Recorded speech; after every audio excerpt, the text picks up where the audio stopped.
Dan semua saya akan ada dalam ni lah.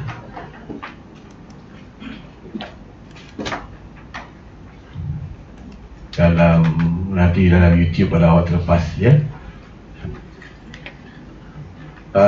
Untuk yang harga tu, awak dapat juga nota kan? Dapat. Cuba tengok nota masing-masing. Kalau dalam bahasa Inggeris dia ialah pricing. Pricing.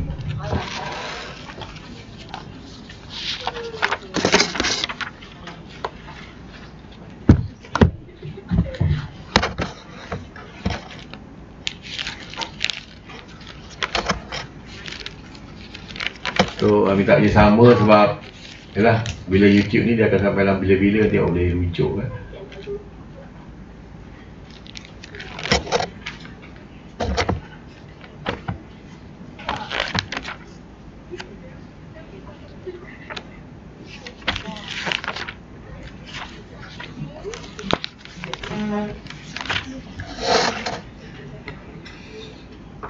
Pricing Jadi kalau yang berkaitan dengan harga ni, so awak boleh kadang-kadang awak tak kisah membayar pelanggan tak kisah membayar harga yang mahal kan. Tetapi kadang-kadang awak kisah juga bila harga tu mahal sikit contohnya kalau top up memang RM10 tapi dia charge RM10.50 ataupun RM11 kan. Jadi awak akan rasa marah dan sebagainya. So harga ni memainkan peranan. Kalau awak silap-silap pilih harga, awak akan rugi awak akan rugi. Dan juga mungkin bila rugilah, biasalah awak tak mampu nak bayar perbelanjaan dan sebagainya. Tapi kalau awak murah dengan harga, apa kesannya kalau terlalu murah? Kalau terlalu murah apa kesannya? Tak untung. Ataupun rugi juga disebabkan kalau harga mahal awak tak beli, kalau harga murah kos tak dapat nak tanggung. Betapa sukarnya harga tu. Jadi yang ini kita dah sentuh sikit. So saya boleh ulang lagi. Kalau awak tengok harga, boleh ditarikkan sebagai nilai. Nilai itu value dalam bentuk wang yang dikenakan. Harga ditentukan setelah keluaran tersedia untuk dipasarkan. Peletakan harga produk perlu mengambil kira pelbagai faktor. Jadi kalau awak nak tetapkan harga, jadi kena hati-hatilah. Contohnya kalau awak macam kolej yuran kolej kalau contohnya kolej yang mahal-mahal tu, kalau macam di kursus yang sama macam awak ni, kalau di luar di kolej Sunway dan sebagainya, mungkin nak mencecah RM40,000, RM60,000.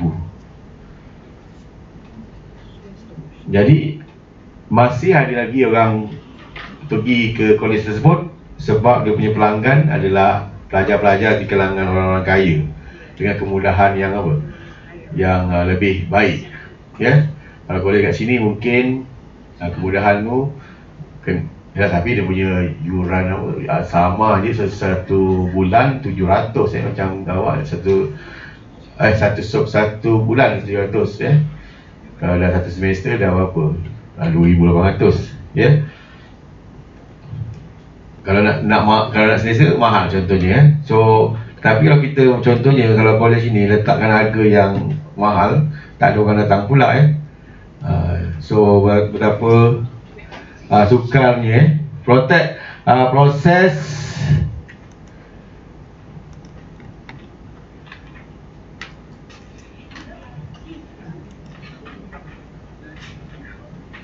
kalau dia nota awak tu, proses menentukan apa yang bakal syarikat terima sebagai balasan kepada faedah yang dinikmati oleh pengguna kerana penggunaan atau pernikahan satu keluaran dikenali sebagai peletakan harga. So awak sebagai penjual awak akan dapat satu balasan dan pengguna akan dapat faedah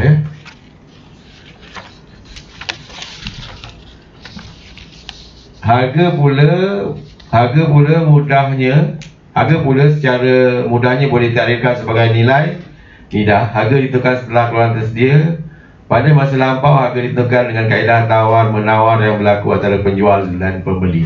Sekarang pun masih ada lagi sebab tak susah nak tentukan harga. Kadang-kadang awak ada barang-barang terpakai kan, awak susah nak tetapkan harga. Jadi ini adalah proses tawar-menawar antara penjual dan pembeli. Kalau dulu, sekarang masih ada lagi kalau di kedai jual salam dia harga kadang tetap. Dia macam contohnya dekat jual ikan, dekat JT dan sebagainya, dia pun masih bertawar-menawar. Contohnya pembeli akan bisik agak telinga harga dia nak beli orang lain tak tahu, pembeli ni bisik agak telinga. Kalau orang tahu, dia akan itulah jadi mana yang harga orang kata sebagai penjual kita nak harga yang yang mahal. Macam juga zaman tender kalau tender orang tahulah macam bid harga. Tender ni macam contohnya saya nak jual ni, contohnya satu barang ni, siapa berani nak beli harga ni, contohnya saya buka pada harga 200, so awak akan nak 200.5, ada yang 300 dan sebagainya. So kita pilih harga yang tertinggi. Jadi kalau tak, ni adalah cerita piramidi tu setiap harga yang dikenakan ke atas setiap keluaran juga mempunyai objektif yang tersendiri. Okey. Objektif peletakan harga. Apakah objektif peletakan harga? Yang pertama ialah memaksimumkan keuntungan. So ada 3 objektif. Awak nak letak harga. Yang pertama ialah awak nak untung.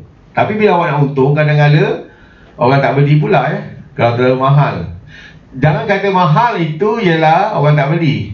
Yang saya sebutkan, contohnya kereta BMW, okey, ada 300,000 kan, 400,000, ada 1 juta. So masih ada orang beli sebab memang ada orang kaya. Ada bilik sewa hotel satu malam biasa berapa? 300-400 lah. Mak ayah mampu kan. Tapi ada satu malam tu 24,000 dia punya sewa dia. Sebab contohnya yang duduk situ ialah orang-orang kaya lah, raja, menteri, artis kan. Jadi kita yang pertama yang maksimum keuntungan, yang kedua meluaskan bahagian pasaran, dan yang ketiga lain-lain objektif. So yang pertama ialah memaksimumkan keuntungan. Objektif yang ditetapkan hampir ke semua pemasar membuat anggaran kuantiti permintaan. Hampir ke semua jurujual membuat objektif yang hampir ke semua pemasar. Maksudnya semua orang nakkan nakkan untung yang maksimum. Awak sebagai penjual memang nakkan untung yang paling tinggi yang awak boleh dapat. Membuat anggaran kuantiti permintaan dan kos. Harga yang dapat memberikan keuntungan maksimum kepada organisasi akan dipilih. So apa yang berkaitan dengan kuantiti dan kos tu kadang-kala kos nak membuat satu barangan itu adalah adalah tinggi. Contohnya kalau awak nak buat curry puff, kalau dalam kuantiti yang kecil, tak banyak awak 10-20, kos yang awak gunakan hampir sama dengan awak seorang kerja boleh buat 10. Orang yang sama juga dia boleh buat 1,000. Kalau 10 dengan 1,000, mana yang boleh dapat harga yang murah? Kalau ada seorang tu, kalau dia dah keadaan malas, dia boleh buat 10 keping je. Tapi kalau dia rajin, dia boleh dapat 1,000. So awak rasa kos mana yang murah? 1,000 ke 10? Pandai 1,000. Bila banyak awak jual, kos per unit akan apa? Akan berkurang. Permintaan tinggi. Contohnya permintaan tinggi pun kadang-kadang kita terpaksa jual pada harga murah disebabkan kita nak ramai orang beli. Akhirnya apa? Untung bertambah. Okey? Macam Air Asia lah. Air Asia dia terpaksa apa? Turunkan harga. Perbandingan Air Asia dengan Mas, dua-dua tu dah nak bankrupt. Tapi sekarang dulu lah dulu dah nak bankrupt. Kazanan kerajaan tak nak bantu lagi. AirAsia murah, emas mahal. Kenapa emas mahal? Kenapa emas mahal? Emas dia tak bergerak lagi. Dulu dia agak mahal. Mungkin dia mengambil kira dia punya apa? Dia punya apa, prestige Contohnya kalau tiket dia main panjang tiket dia. Sebab kita kalau orang minum tiket yang lawa kan, tapi sekadar tiket saja. Tapi kalau AirAsia tu tiketnya apa? Tiketnya ada tak payah print pun ya. Tak payah print pun, dia hanya apa? Nanti awak tulis, jangan tengok handphone. Awak tulis apa yang saya cakap tu Sebab dia nanti awak bila mana nanti dalam exam nanti, bila saya tanya apakah maksimum keuntungan, awak bagi contoh, nanti saya akan bagi markah. Okey. Jadi yang itu yang saya nak tu, awak kena tulis cara awak belajar tu saya selalu sebut dalam kelas-kelas saya dengan anak saya, tapi tak buat juga. Tapi mungkin budak-budak sekarang malah nulis jadi sebenarnya yang saya tengok dekat YouTube, budak macam awak lah, dia dapat straight A lah, semua A, disebabkan dia tulis apa yang pencara cakap. Mungkin awak kata, apa benda pencara cakap, tak sempat cakap aku nak tulis awak buat simbol lah kan, ke simbol mungkin boleh awak ingatkan AirAsia simbol, jadi awak boleh dapat mantapkan dia punya tu, dia punya apa, ingat apa nama, cara awak mengingat awak betul. Jadi inilah memaksimumkan harga yang dapat memberikan keuntungan maksimum tu, aliran tunai yang maksimum. Jadi kalau nanti dalam final nanti kewujudan organisasi disebabkan apa? Pelabur, owner nak memaksimumkan untung. Ini ialah sekular punya, barat punya apa? Ini ialah pendekatan orang barat. Alright. Saya kena beritahu orang barat semua nak untung, semua di charge kau sekarang semua dah rugi. Disebabkan apa? Disebabkan terlalu apa? Terlalu memikirkan keuntungan. Okey? Jangan terlalu memikirkan keuntungan. Nanti Tuhan marah. Jadi akan jadinya pandemik sekarang. Saya akan besar merugi Saya akan besar merugi. Saya ada baca yang Levi's tak payah jauh. Mas Asia tu kalau hotel semua dah orang nak beli pun tak nak baik aku pakai baju lama contohnya baik aku pakai baju lama, orang nak beli belah pun tak boleh, susah. Baju mana? Orang susah nak pergi kedai pun awak nak pergi kedai pun kena catit lah memikir entah bapak awak lah dia fikir entah tahun depan aku dah berhentikan kerja so semua dalam keadaan apa? Sekarang ni pandemik ni semua dalam keadaan apa? Keadaan panik. Sebab itu banyak company-company yang rugi. Saya dah fikir-fikir, memang itulah, memang pada dasarnya sebelum pandemik ni rakusnya company yang nak memaksimumkan keuntungan. Terutamanya apa? Terutamanya pihak apa? Pihak bank pihak bank yang mengenakan charge insurans dan sebagainya. Dah lebih tahu, tapi itulah yang jadinya awak nampak steady bank bank tak bankrupt sebab dia dah ambil duit kita semua dan dia boleh monitor dan sebagainya. Tetapi nanti sampai masa bank pun bankrupt bila mana duit tak ada. Yang kedua, seterusnya awak lakukan meluaskan bahagian pasaran.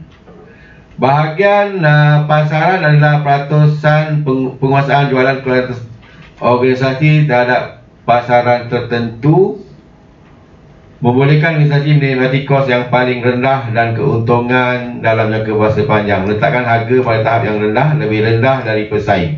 Jadi situlah kalau saya boleh ingatkan, refresh balik yang AirAsia, dia boleh letakkan harga tiket pada apa? Pada yang paling rendah. So MAS pun tak boleh saing, penerbangan lain pun tak boleh bersaing. Macam juga hotel. Hotel pun kadang-kadang ada yang hotel yang apa tu? OYO kan? OYO. Sedia harga yang rendah lah, awak boleh stay kat hotel berapa ringgit? RM40 sahaja. Berbanding dahulu sampai RM200. So dia letakkan harga yang rendah Lebih rendah bersaing akan menerima keuntungan minimum dan kadang-kadang rugi pada peringkat awal untuk mendapatkan jumlah pembeli yang ramai. OYO tu, OYO tu, awak dia macam awak jugalah. Asalnya memang muda, umur 18 ya. Dalam masa 6 bulan dia dah satu dunia dia boleh spread, dia boleh berkembang, dia tak ada apa harga pun, tapi sekarang dah jadi billionaire. Disebabkan apa? Disebabkan dia tetapkan harga yang murah, walaupun mungkin untung yang kecil, tetapi apa? Tetapi bila Abraham yang bila harga yang murah, ramai orang berbeli. Itu meluaskan bahagian awak tulis sikit meluaskan bahagian. Saya beri contoh juga, boleh. Yang OYO tu, kalau awak boleh tengok dalam YouTube nanti, ada saya tengok dia punya video tu yang dia apa ni, dia berani lah. Bukannya mudah tu, macam awak bukannya mudah. Awak dengan hartanya, duitnya hanya, seingat saya RM1,000 ke dia dalam kocik, dia buat. Dan sekarang ni dalam masa 6 bulan dia dah boleh satu dunia. Macam mana dia boleh pergi satu hotel ke satu hotel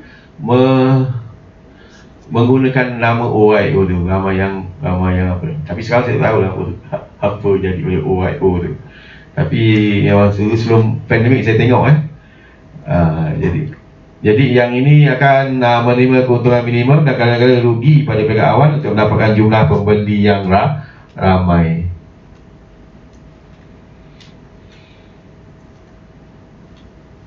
Yang ni sama juga lah. Seterusnya, lain-lain objektif. Perhatikan harga dibuat untuk memastikan kelangsungan syarikat atau organisasi sebagai pemasar keluaran. Biasanya digunakan semasa berlaku kemerosotan ekonomi. Ini contohnya terbaik dalam pandemik ni, demi untuk survival. Demi untuk survival, Asia dia telah menurunkan harga. Kalau contohnya baru ni ada anak saudara saya lah, kawan saya, anak-anak kepada kawan saya, dia balik dari KL ke sini hanya RM12 tiket dia, naikkan kapal terbang. So terpaksa menurunkan harga disebabkan apa? Kalau kapal terbang tu parking pun dekat airport, dia kena bayar sekali parking tu. Macam awak parking kereta, ingat free ke? Lagi orang terbang sebetulnya tidak. Satu hari mungkin dia kena bayar berapa ribu contohnya, RM10,000 contohnya.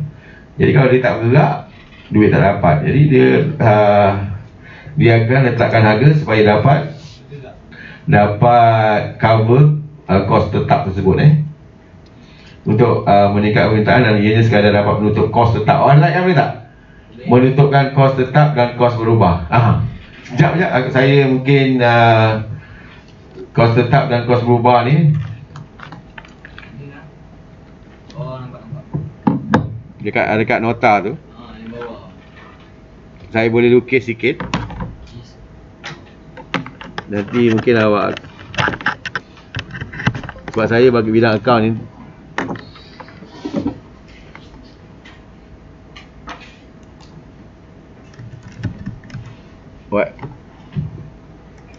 kalau awak nanti Microsoft Whiteboard ni, awak sign in lah awak boleh lukis-lukis sini.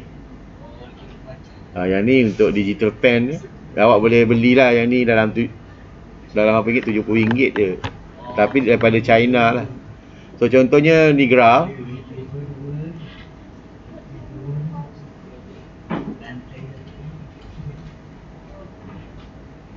Ini price ataupun harga, ini apa, quantity.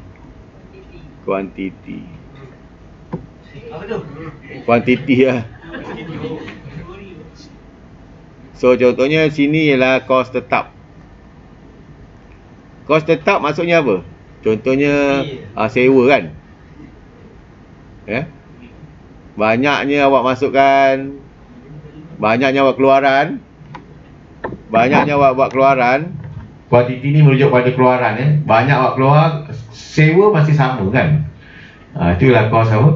Kos tetap. Sementara kos berubah pula ialah apa?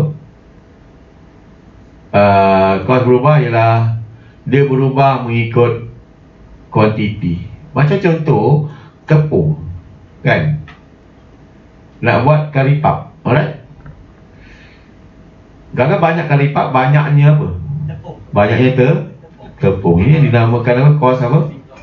Kos berubah. Banyaknya, warna merah ni banyaknya awak buat kali lipat, kos tepung akan bertambah.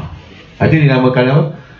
Kos tetap dan kos berubah. So, kos tetap ni walaupun awak tak berniaga, awak masih kena bayar. Macam tadi lah, kalau kapal terbang tu parking, daripada dia parking kena bayar lah, ikut hours. Jadi daripada dia kena bayar, baik dia berterbang walaupun dengan harga tiket ditawarkan pada harga yang murah. Okey. Lagi keuntungan bukan lagi matlamat syarikat pada waktu begini. Selain itu, peletakan harga dibuat kadang-kadang untuk menghalang pesaing lain daripada memasuki industri. Yang ini kalau ini maksudnya kadang-kadang awak tak boleh bersaing pun Awak tak boleh bersaing. Kalau contohnya Maggi yang awak marketkan kan. Kalau ada produk lain memang tak boleh nak bersaing. Sebab apa? Maggi tu ditawarkan pada yang harga yang apa? Harga yang murah Walaupun dia rasa tak untung, jadi orang tak boleh nak fight daripada dulu lah. Berapa puluh tahun saya rasa lah Maggi ni masih kekal orang sebut kan, dan sampai sinonim. Disebabkan saya rasa harga dia apa? Harga dia murah. Saya tak tahu harga dia sebungkus berapa sekarang ni? RM2.50. Yang mana yang sebungkus yang paling murah Maggi apa? RM1 Dulu 50 sen masa saya RM1 pun kalau ikutkan ialah dia antara yang murah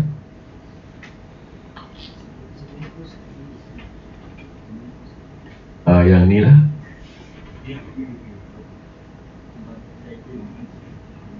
Terdapat juga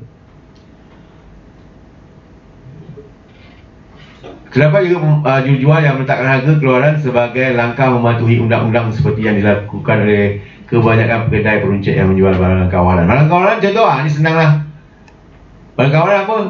Boleh saya dapat respon pada awak semua. Barang kawalan apa? Contoh barang kawalan. Tak boleh jawab. Contoh barang kawalan apa?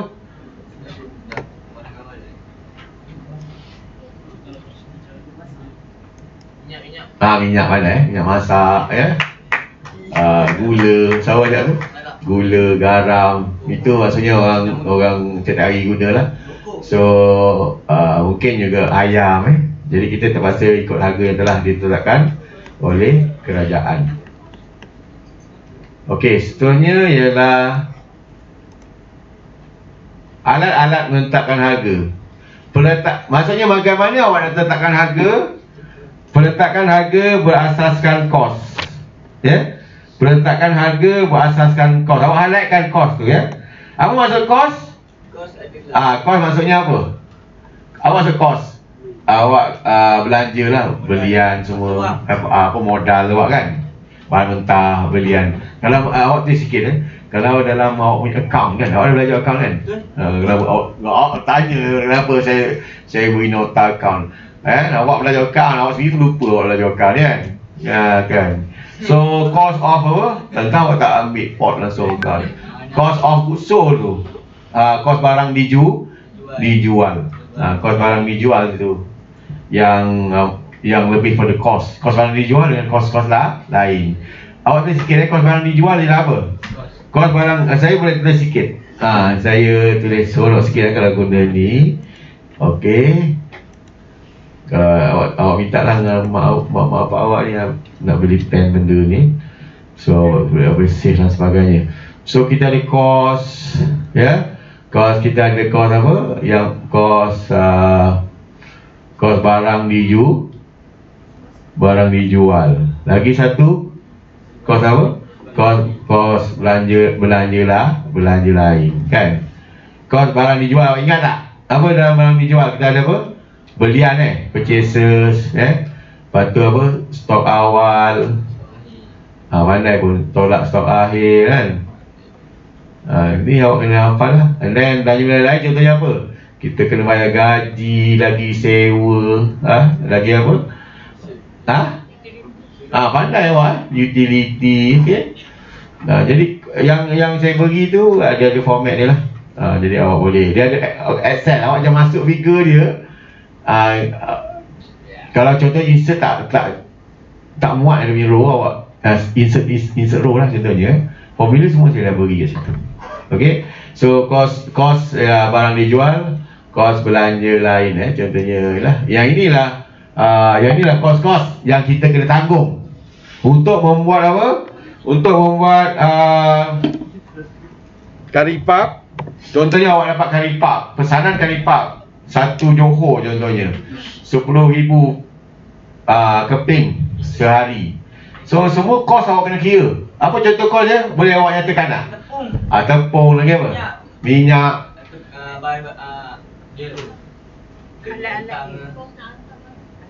Kos pandai. Very good. Lagi apa? Utility, upah yang paling. So yang ni awak kena bezakan kos barang dijual ni awak nak dapat apa? Awak nak dapat apa? Untung apa? Untung kasar ataupun gross profit. Yang ni dapat untung bersih kan? Okey. Jadi awak kena tahu kos. Semua kos awak kena apa? Senaraikan semua kos. Tak kira dia utama, yang ini dianggap sebagai apa? Yang ini dianggap sebagai utama find cost. Ini lain-lain kos. Okey? Okey. Semua kos ini walaupun dia utama ke tidak, awak kena apa? Awak kena senaraikan. Kira lah orang kata awak cuba kira. Contohnya, harga ditetapkan bagi keluaran akan memastikan keuntungan maksimum dapat dicapai dan kos dapat ditampung. Dalam penetapan harga mengikut kos ini, pemasar akan memasukkan elemen tokokan tokokan ataupun apa? Markup. Markup yang awak alatkan harga markup kepada kos pengeluaran. Jadi yang ini ialah apa? Gambar ni ialah gambar dacing. Kos dengan price tak sama. So biasanya price sebenarnya lebih tinggi untuk menampungkan kos. Okey. Kalau saya beri contoh kat situ, yang ni mungkin kalau dalam exam ni, contoh kos berubah seunit kursi ialah RM20. Okey.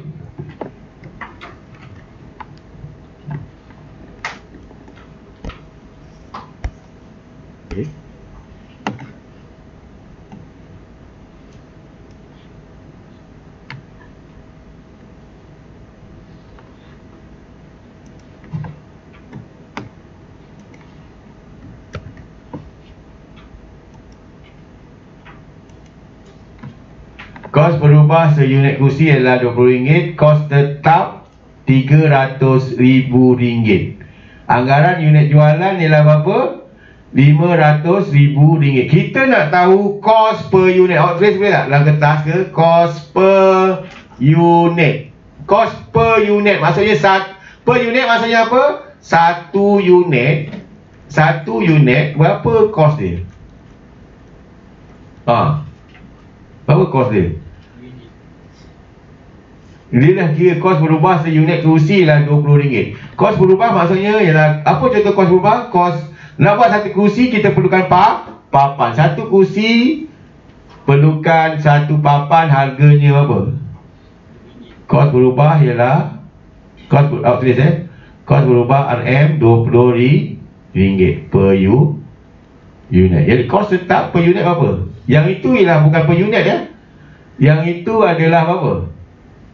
Yang itu adalah RM300,000. Awak tak boleh buat sebagai RM300,000. Awak kena bahagikan yang boleh RM300,000 bahagikan berapa unit kita nak keluarkan? Berapa unit? RM500,000 unit. Jadi berapa kos tetap ni per unit? Berapa? Bahagikan RM300,000 bagi RM500,000. Cuba ada guna kereta tak?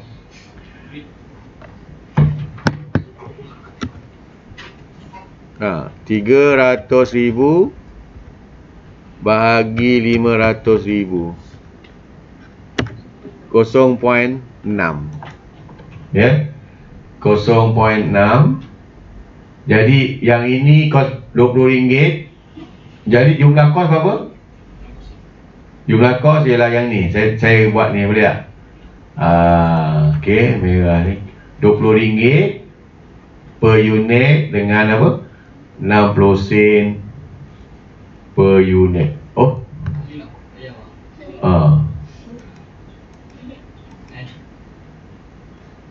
Jadi 20 tambah apa? Jumlah kos ialah 20 tambah 0.6 jadi berapa? RM20 apa? 60 sen. Sebab itu dia akan mengambil kira semua kos. Jadi kalau harga tokokan dia berapa persen? Harga tokokan dia berapa persen? Markup dia berapa persen? Markup dia berapa persen? 5% tokokan ke atas harga jualan adalah 50%. So formula dia lah apa? Awak kena ni lah.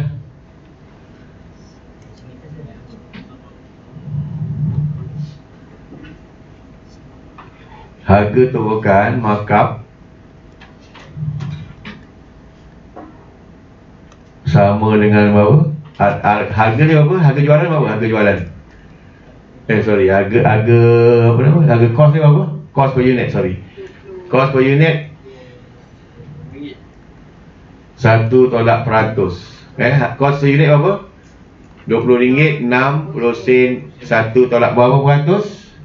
Harganya markup 50%. Boleh tak? RM20, 60 sen, 1 tolak 0.5.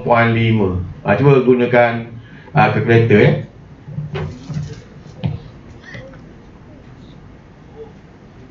Satu tolak 0.5 kalikan dengan berapa? Kali dengan apa? 20.6.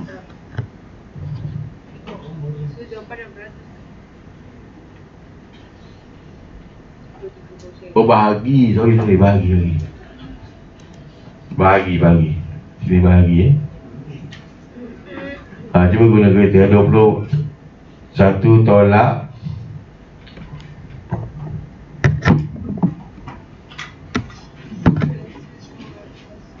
1 tolak 0.5 ialah apa? 0.5. Jadi 20.6 bahagi dengan apa? 20.6 bahagikan dengan 0.5. Awak tulis tu bahagi RM41 apa? RM41.20.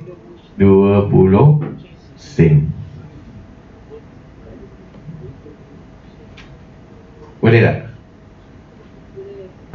Okey, kalau macam 0.5 kalikan dengan RM20.60 campur dengan 20.6.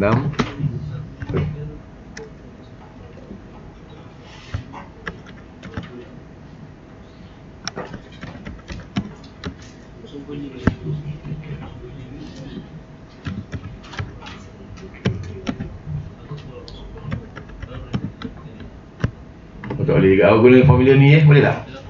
Formula dia ialah apa? Awak highlightkan jumlah kos per unit bahagikan dengan apa? 1 tolak proses tokokan. 1 tolak berapa? 1 tolak markup. Ya? Daripada pengiraan di atas, penguasa akan letakkan harga senilai kursi RM41.60 dan keuntungan akan diperolehi sebanyak RM20.60 bagi setiap unit jualan. Okey? Ataupun 50% lah Kalau kita tengok balik RM41.20 darabkan dengan 50% yang awak nak, awak akan dapat apa? Kos untung awak akan dapat. Maksudnya untung separuh lah. Untung sama sama kos Macam contoh nak buat rumah beli bahan simen jadi untung membuat tu sama dengan harga ni sama dengan harga bahan. Okey. Yang ni susah sikit, analisis titik pulang modal, TPM, titik pulang modal. Ini susah sikit boleh Ni dah awak hafal sikit nanti saya takut ada keluar exam. Yang ni paling basic lah. Formula dia ialah apa? Harga ialah jumlah kos per unit bahagikan dengan 1 tolak peratus. Okey.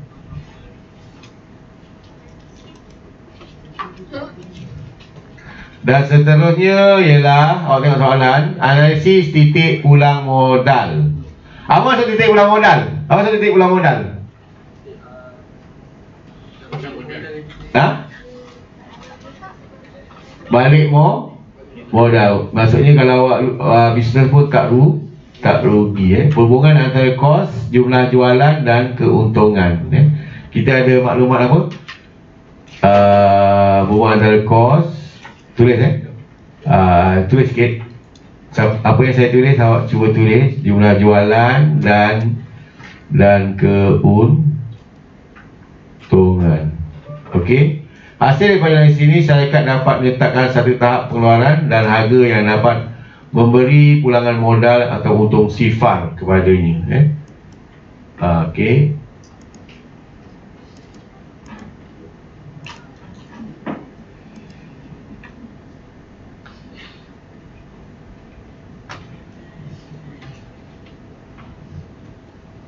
Ni kalau nak tengok lah dia punya graf ni.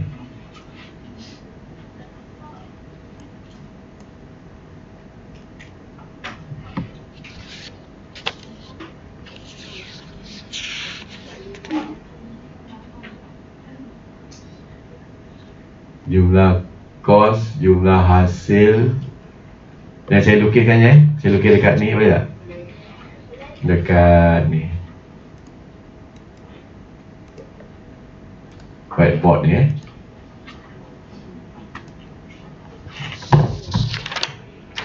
dia dekat Google pun banyak, tapi saya lukiskan biar awak nampak dia punya tu. Ni ada pun. Okey, kita ada kos. Awak lukis ya. Sini lukis. Yang menarik kat sini ni, Allah yang ni ada pemarih ni. Pemarih ni 90% kan. 90 kat sini kan. Ni 90 ni masih tegak lah So lukiskan. Mantap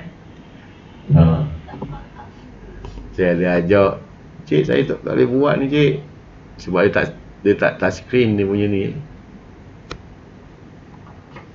Laptop dia tak touch screen.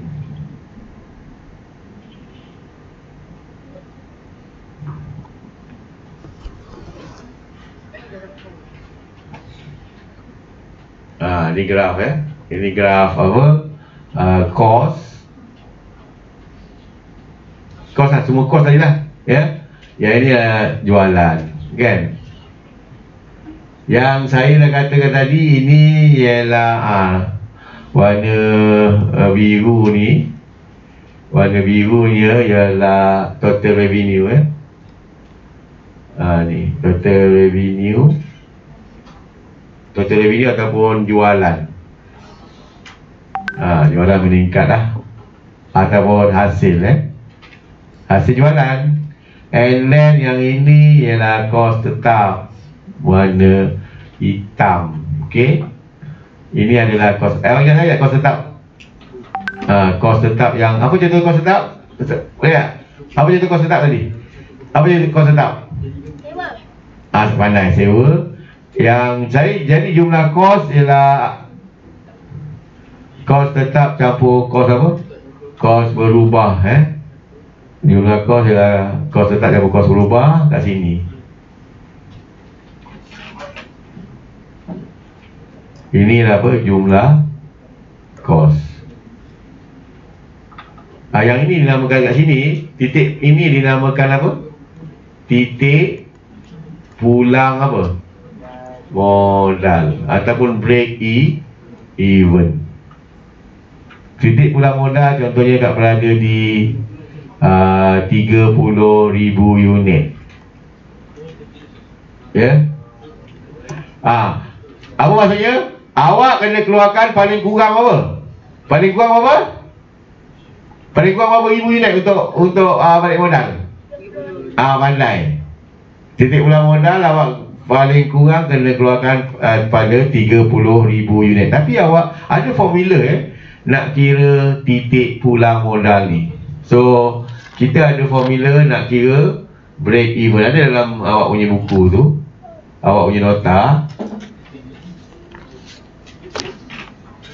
Ni dah. Cuba sana sekejap.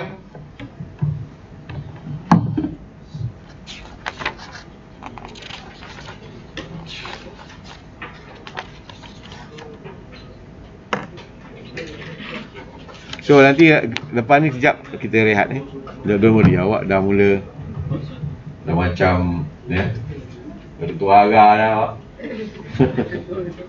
Padahal cuti ke lama awak. Cuti awak bukannya ni awak jalan je, berbual.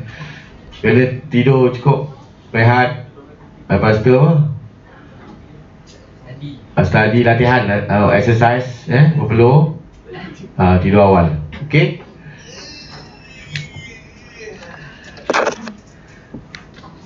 Dah. Okey, alhamdulillah. Awak lukis sikit. Dan seterusnya formula ni senang je. Formula dia macam mana?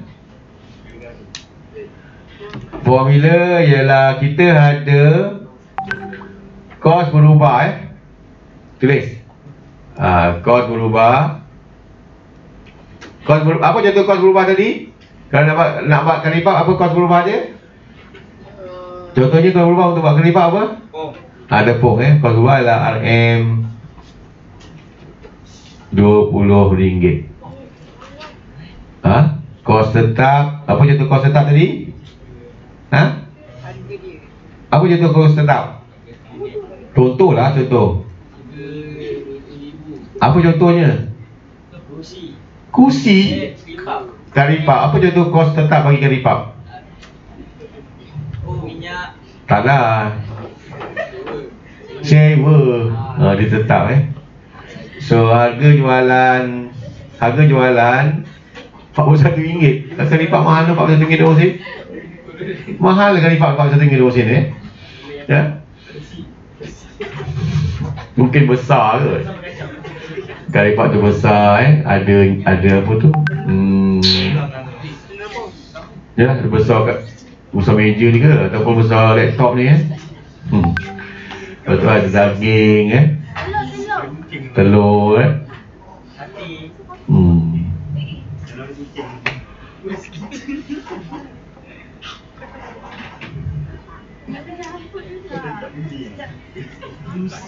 Lepas tu boleh kenyang sampai ke malam je. Makan pagi, malam masih kenyang lagi Dan boleh makan untuk 40 orang contohnya So berbaloi lah orang beli RM41.20. Itu harga jualan dia. Okey, kalau titik mula modal TPM bukan timbalan voluntary. TPM ialah kos tetap bahagikan apa? Kos tetap mesti dalam RM. Awak jangan bahagikan dulu per unit. Kos tetap dalam RM. Bahagikan ni formula. Ni memang formula, awak tak payah nak buktikan ke apa Harga jualan tolakkan dengan apa? Kos berubah per unit per unit. Okey, dua-dua per unit. Okey. Jadi kos tetap ialah berapa? RM300,000 bahagikan dengan harga jualan ialah berapa? RM41.20 tolakkan dengan kos berubah RM20. Kalau dia contohnya kos berubah belum per unit lagi, kena jadikan dia per unit. Jadi berapa ni? Cuba bahagikan. Berapa nilai dia? 14. Guna kalkulator Saya guna kalkulator jap.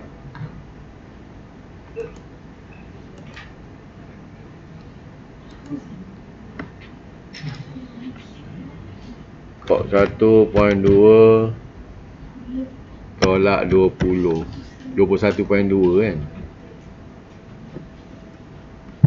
300,000 bahagikan apa? 21.2. 14,000. Yang ini unit 14,151 unit. 14,151 unit. Apa maksud 14,100 satu unit? Awak kena buat pengeluaran titik pulang modal adalah sebanyak 14,151 unit dalam masa sebulan. Kalau kurang daripada itu, company awak akan mengalami apa? Kerugian. Itu unit. Tapi kalau dalam konteks berapa ringgit dalam RM, unit ni unit atau tak unit, kalau dalam RM berapa pula? Awak kena kalikan dengan apa? Harga apa? Harga jualan. Harga jualan bukannya harga kos. Boleh? Jadi 14,151 darabkan dengan 41 ringgit 20 sen dan awak akan dapat apa? Awak akan buat titik pulang modal dah sebanyak RM 583,021.2. Apa maksud titik pulang modal ni? Awak buat jualan 500,000 baru balik modal baru balik modal. Macam contoh polis ni lah. Balik modal pelajarnya adalah seramai berapa? 2,500. Itu balik modal lah 2,500. Macam sekarang pun lah balik modal lah. Kita berwasi 2,500. Kolej-kolej lain dah banyak dah tutup bungkus kolej-kolej swasta lain dah 100 lebih dah bungkus. Nak menunggu 40 lagi bungkus. Sebab kenapa? Pelajar kurang. So kalau pelajar duit sekarang ni kolej kita lah 2,500, dia masih balik modal, titik pulang modal. Jadi kalau lebih pada tu untung. Okey, boleh jadi kalau untung, kalau awak nak semak balik, tu itu dah untung lah. Jumlah hasil tolakkan dengan jumlah kos. Jadi yang ni lah. Kalau saya tak payah tunjuk, adalah buku tu.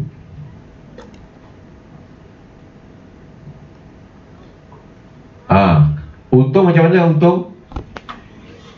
Hasil tolakkan dengan apa? Hasil tolakkan dengan kos. Hasil awak ialah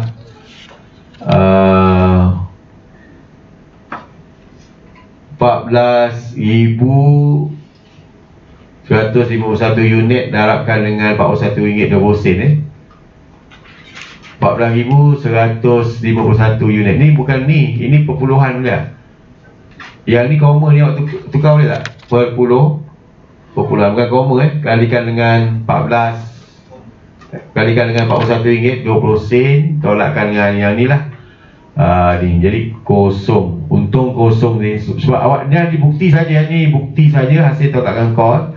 Di mana nak cari titik pulang modal ialah formula dia ialah apa? Kos tetap bahagikan dengan harga jualan. Kalau tengok graf ni dah ada pun punya graf dia sama yang saya buat tadi yang inilah hasil, inilah jumlah kos. Titik pulang modal adalah titik pertemuan kat sini di antara hasil tolak dengan kos. Kalau boleh awak tulis kat sini ni, kalau kat sini boleh tak? Sini ke atas ni, ini adalah untung. Sini untung, okey. Yang bawah ni adalah apa? Bawah adalah rugi. Okey. Ini adalah cost ni rugi ni, kan nampak ni? Ni rugi, ke kanan adalah untung. Okey, boleh kita rehat pukul 12. Kalau boleh lah 10 minit je. 10 minit je kita akan sambung dan habiskan Okey, baik.